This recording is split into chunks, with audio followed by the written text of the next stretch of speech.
And now we're here. I go back to another trip many years ago. Lavinia and I spent a couple of months in the US, and we were with a congregation in Texas that had, I think, somewhere between 400 and 500 members. And there was something very unusual that would take place during each Sunday morning. The Lord's Supper would be served, and once that had taken place, a large group of Christians sitting in the back rows would get up and walk out. They wouldn't stay for the rest of the singing, they wouldn't stay for the sermon. And so I asked the preacher what that was all about. And he said these Christians were of the view that the only thing that the New Testament obligated them to do in regard to worship was to have the Lord's Supper. Nothing else. So in their minds, once they had received the Lord's Supper, then as far as they were concerned, they'd done what they needed to do. And so, as I said, they got up and they all left. Now, I can't go along with that. Number one, the scriptures do not limit our worship and our duty to one another simply to the Lord's Supper. There's much more to it than that.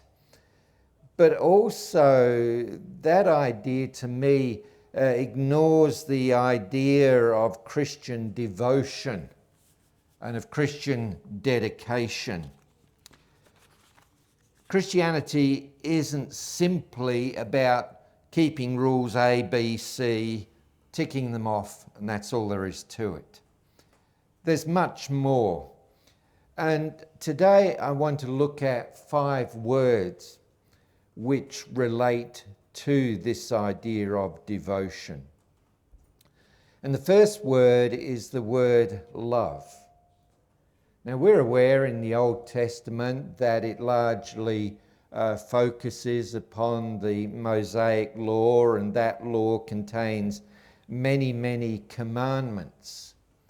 But even in Old Testament times, it wasn't simply a matter of sticking literally to the words of each command and doing nothing else. And if you come over to Matthew 5, 21 and 22, Jesus spoke about this in regard to the Old Testament commandments. For instance, Matthew 5, 21, and this is Jesus speaking, "You have heard that the ancients were told, 'You shall not murder, and whoever commits murder shall be answerable to the court.'" Now, if we took that literally, we could say, well, all right, as long as I have never literally murdered a person, I have fulfilled that law. Jesus said, wait on, there's more to it. Verse 22, "But I say to you that everyone who is angry with his brother shall be answerable to the court, and whoever says to his brother, 'You good for nothing,' shall be answerable to the Supreme Court, and whoever says, 'You fool,' shall be guilty enough to go into the fiery hell." Jesus there said it wasn't simply a literal matter of saying, "I have never murdered," but he says that law means don't even do anything that would lead to murder, such as increasing anger with another. There's more to that than just a literal understanding of the words. Similarly, in Matthew 5 and verse 27, "You have heard that it was said, 'You shall not commit adultery.'" Again, if we're literal, then we would say, okay, I have never committed adultery with another person. I'm okay. But what does Jesus go on to say in verse 28? But I say to you that everyone who looks at a woman with lust for her has already committed adultery with her in his heart.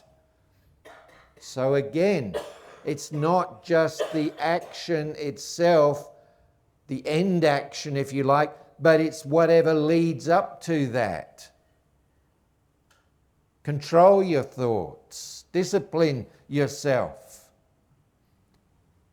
Matthew 5 and verse 38, you have heard that it was said, eye for an eye and tooth for a tooth. This was applying to the idea of discipline and of punishment for wrongs, that if somebody did a wrong, they were to be punished accordingly. But verse 39, Jesus says, do not show opposition against an evil person, but whoever slaps you on your right cheek, turn to the other towards him also. And the idea there, if you put it into its context, is you shouldn't be thinking about revenge. But rather, as it says in the book of Romans, if somebody wrongs you, don't reply by wronging them, but rather seek to overcome evil with good. You see, there's much more to it than the literal words themselves. In fact, come over to Matthew 22 and verse 34, because even the old law, with all of its commands, was not simply limited to rules. We come to the passage that was just read to us, Matthew 22 and verse 34. But when the Pharisees heard that Jesus had silenced the Sadducees, they gathered together. And one of them, a lawyer, asked him a question, testing him. Teacher, which is the great commandment in the law?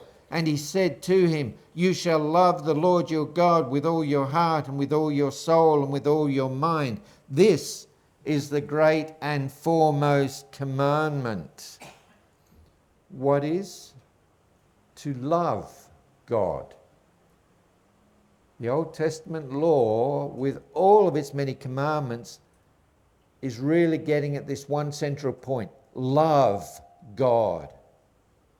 That's what it's about. Now, show that love by keeping the commandments, but this is where it starts. Love God. For instance, marriage involves love. So if you truly love your wife or your husband, you're not going to just make up a list of rules and say, that's what I'm doing, no more. If we truly love our wife or a husband, then we're willing to do whatever we can. I apply this. Lavinia says to me, 7 o'clock in the evening, oh, I really feel like a chocolate. To which my reply is, well, we haven't got any. She said, well, Aldi's just down the road. So I, being the guy that I am, I jump in the car, drive down to Aldi. They haven't got what she wanted. So I could turn around, drive back and say, hey, they didn't have it. But instead, being a gentleman, I drive another 3 minutes further on to Woolworths and see if I can find a chocolate there. See, that's what it's about, is if we love, we're not just ticking off rules, but rather making an extra effort. Parenthood involves love. If you truly love your children, you're not going to say, okay, my obligation is to feed them, clothe them, and pay their school fees. That's as far as it goes. We all know it goes much further than that, and a good example of that is in the parable of the prodigal son over in Luke 15. If you look at verse 20 and onwards, where the father, he's been, you can almost say, ripped off and humiliated by his young son, and yet what does the father do? He keeps a lookout for his son. He sees his son. He goes, he greets him. He rejoices over the fact that his son has returned, and he gives him a welcome home party. He does everything he can to show how grateful he is that the boy has come back again. Love goes a lot further than just rule A, B, and C. In fact, looking here in Matthew 22 and verse 37, you shall love the Lord your God with all your heart, with all your soul, with all your mind. Now, what does each of those words mean? With all your heart, well, one definition says man's entire mental and moral activity, both the rational and the emotional elements. Another definition, with all of your affections. Then you've got with all your soul. Well, one writer says that means your will and your purpose. Another writer says every aspect of your life.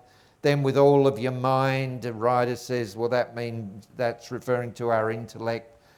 Maybe it's just three words having similar meaning that together just say, love the Lord your God with every ounce of your being. And notice something else here too. You shall love the Lord your God with all your heart, with all your soul, with all your mind. Now some people say, yes, but that is talking about the Old Testament law that was still in force when Jesus was upon earth.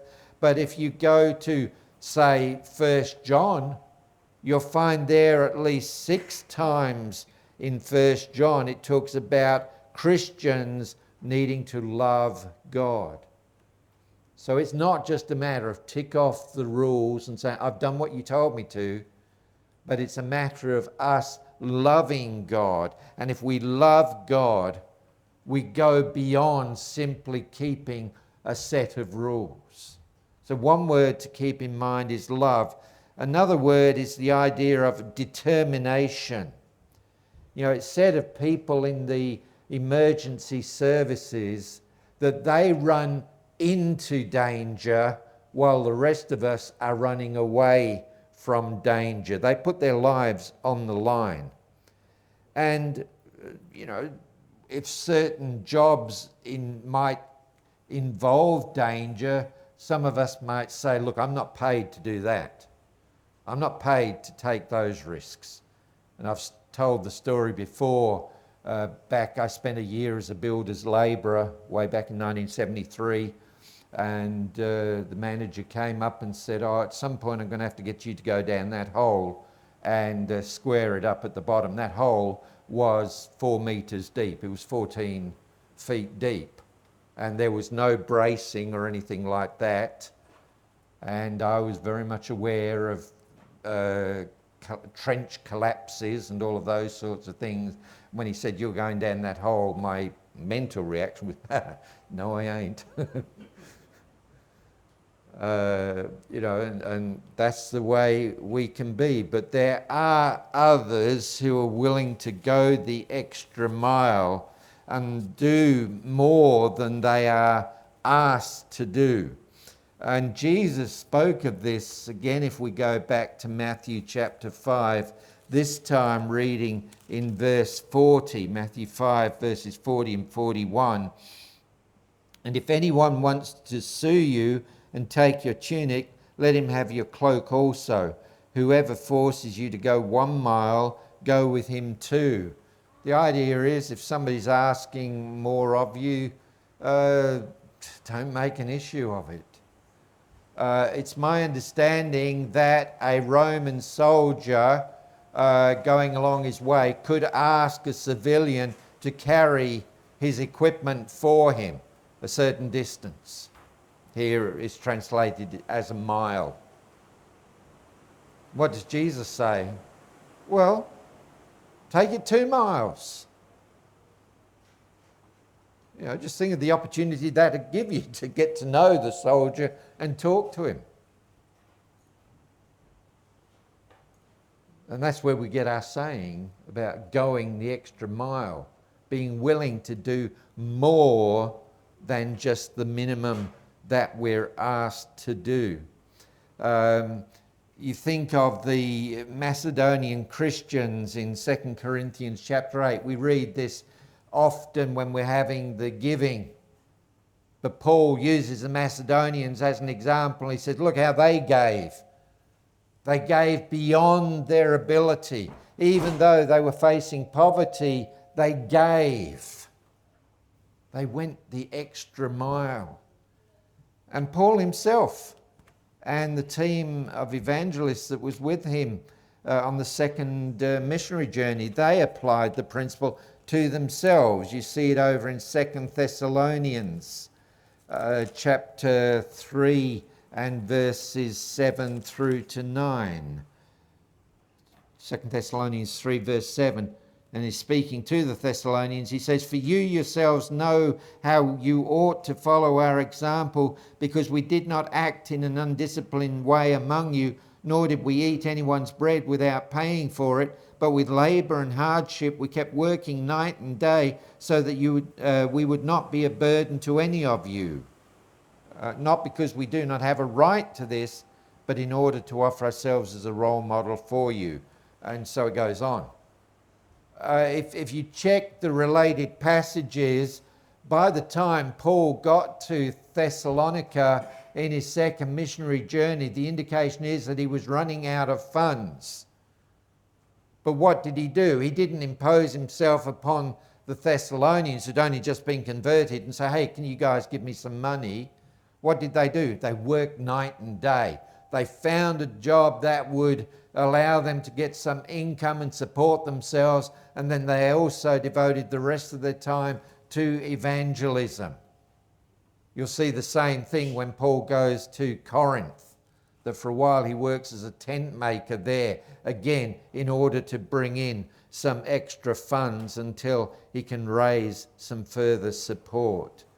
So there is this idea of determination, not to go thus far and no further, but to really apply oneself in total service to God. And that means going beyond simply keeping rules. There's a third word. It has to do with priority. The Christians that I mentioned in the US, they believed that there were certain rules that they were obligated to keep, and I'm not denying that. The Bible does have, even in the New Testament, commands for us to follow. But they had limited their perception of that, and when in their minds they had fulfilled their obligations, then they went home. They'd done enough as far as they were concerned. But again, Christianity goes beyond that. And you've got an example here in Matthew, the 6th chapter and verse 33. And this would be a verse I think that most of us would know well. But seek first his kingdom and his righteousness. And it's speaking of God. Seek first God's kingdom and God's righteousness. Put that first. Put that beyond anything else. As Jesus says in Matthew chapter 10 verse 37, the one who loves father or mother more than me is not worthy of me. The one who loves son or daughter more than me is not worthy of me. The one who does not take his cross and follow after me is not worthy of me. It's not saying there, don't love your children, don't love your parents. What it's saying is, yes, love your family, but even more so, love God. Make God a priority in your life and apply yourself as far as it takes to do that. If we say that we are giving priority to God's kingdom and God's righteousness, and then turn around and say, however, the Bible does not tell me I have to listen to a sermon. The Bible does not tell me I have to stay for a Bible class. Then are we really putting God's kingdom and God's righteousness first? Incidentally, if you want to say, well, there's no command there to listen to preaching and so forth, you can go over to 2 Timothy chapter 4, verses 1 to 4, and Paul there talks to Timothy and says, preach the word. Why? Because the time is coming when Christians are going to fall away, and they need to hear the word. They need to hear what is important. So you need to preach to them. And if Timothy needs to preach to them, what does that imply? They need to listen. So don't say there's no command to do anything more than have the Lord's Supper. That really is a delusion. Some of you will know or may have heard of David Carr. David's a big guy. He works with the Hunter Valley congregation located up in Maitland or East Maitland, outside of Newcastle. And years ago, David was a cricketer. He was a fast bowler and apparently pretty good. He certainly got the size for it. And if you know anything about cricket, you know in Australia you can work your way through various levels. The club level, work on to state level, work on to the national team, and even international cricket, and you can make a career of it. But David became a Christian, and yes, he loved cricket, and like most people, he would have liked to have gone on, but he realized that if he went beyond the level that he was at, he would have to devote weekends, all the weekend, and other time to cricket. But now he's a Christian. And Sunday, he knew that he needed to be with the church. Not just to keep a law, but to honour God and to help other Christians and be helped. So what did David do? He gave up going on in cricket. As much as he loved, he still phones me up occasionally. I get a call in the middle of the day and, oh, Les, did you see so-and-so? And no, David, I'm working in the office. David's older than me, so he can put his feet up and watch the cricket a bit. But he was, oh, this guy is really fantastic. But, he still loves his cricket, is my point. But he put God first. He went that extra mile. God was his priority. And giving priority to spiritual matters involves more than just taking a certain number of rules and saying, right, that's it, no further. A fourth word, the idea of growth. A person becomes a Christian. They know at that point only the basics, and their initial involvement is limited to attending Bible class and worship at the local congregation on a Sunday. But 15 or 20 years pass, and that same Christian still knows only the basics, and their involvement is still limited to attending worship and Bible class at their local congregation on a Sunday. Come over to 1 Thessalonians. 1 Thessalonians 3 verse 12. And look at the idea of growth that we have here. 1 Thessalonians chapter 3 and verse 12.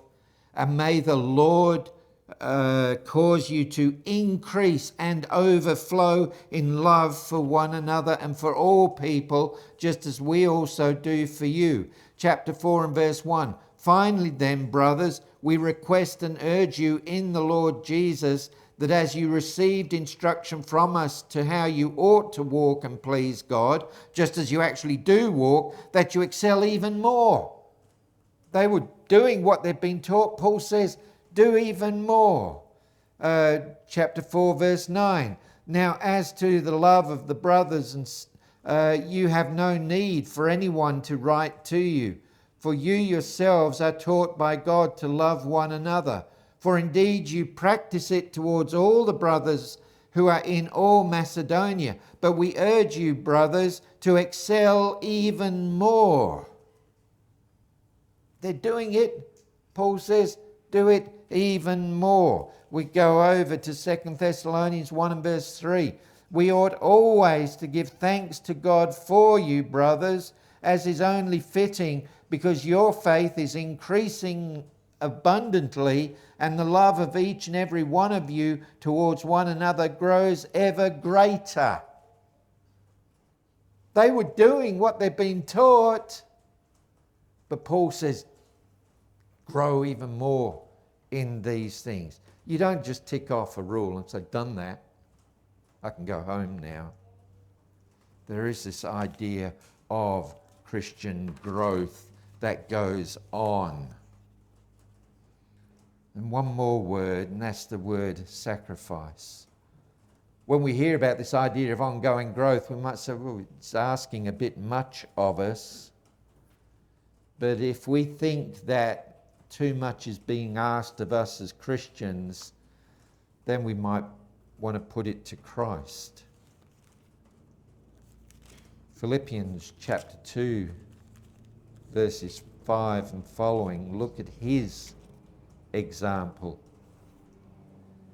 Have this attitude in yourselves, which was also in Christ Jesus, who, as he already existed in the form of God, did not consider equality with God something to be grasped, but emptied himself by taking the form of a bondservant, and being born in the likeness of men, and being found in appearance as a man, he humbled himself by becoming obedient to the point of death, death on a cross, crucifixion.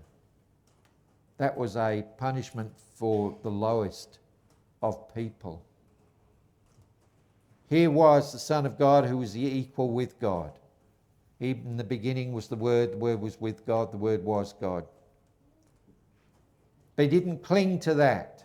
He emptied himself. He came to earth as a human being in a lowly level of society, and then went even to death by crucifixion.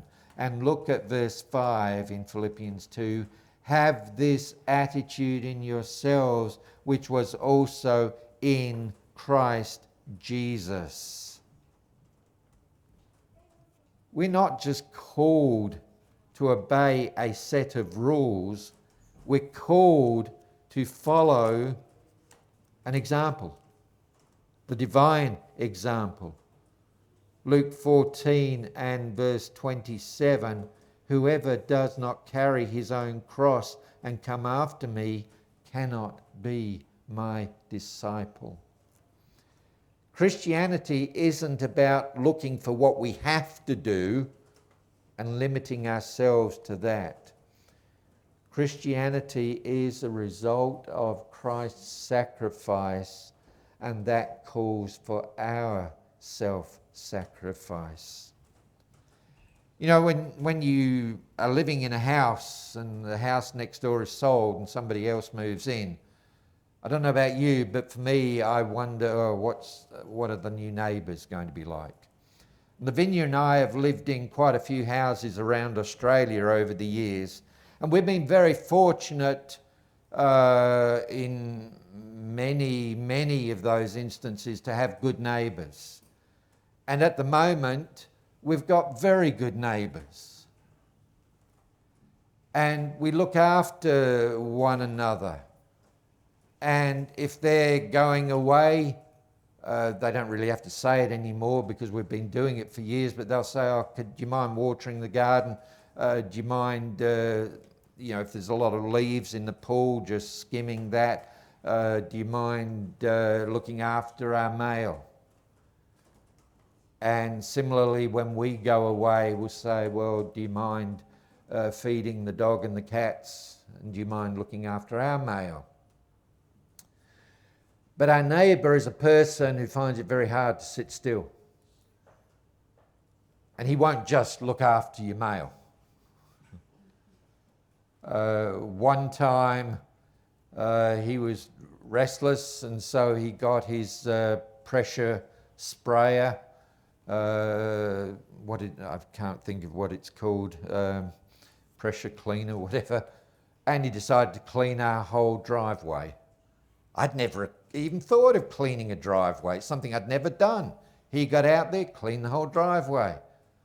Another time we were away and he polished the car. And I mean, he polished it better than I've ever polished it. He got right into the struts on the wheels and cleaned right in there and did it all. And another time we were in Adelaide, and Julia, our daughter, who's staying there, but she'd been out at work, she got home and she phoned us up. She said, somebody spread soil all over the front garden. Well, Steve next door, he'd got in a load of topsoil and top dressed his lawn. That's what you do if you really care. You every so often put fresh soil down. He'd had a bit left over, so he wheeled it all over into our front lawns and top dressed all of our front lawns. You see, Steve doesn't say, look, you just asked me to look after the male and his wife would look after the animals. If he can find something to do, he does it. And we try to do the same for them as well. And surely Christianity should be the same way. It's not simply about trying to codify a set of laws and saying, right, 1, 2, 3, 4, 5, those are the main laws. Right, that's what we're going to do. That's not Christianity. Christianity involves a whole lot of things such as love and determination and priority and growth and sacrifice. God so loved the world that he gave his Son, his only Son. Jesus Christ so loved us that he gave his life. So what are we going to do in return? How far are we willing to go? Are we just going to say, look, I'll come to Sunday morning worship, that's it? I tell you what, that isn't Christianity. Jesus talked about going the extra mile. Jesus talked about seeking first God's kingdom and God's righteousness. Jesus talked about sacrifice. How far are we willing to go? Are we willing to go above and beyond? That's the essence of Christianity. Let's stand and sing.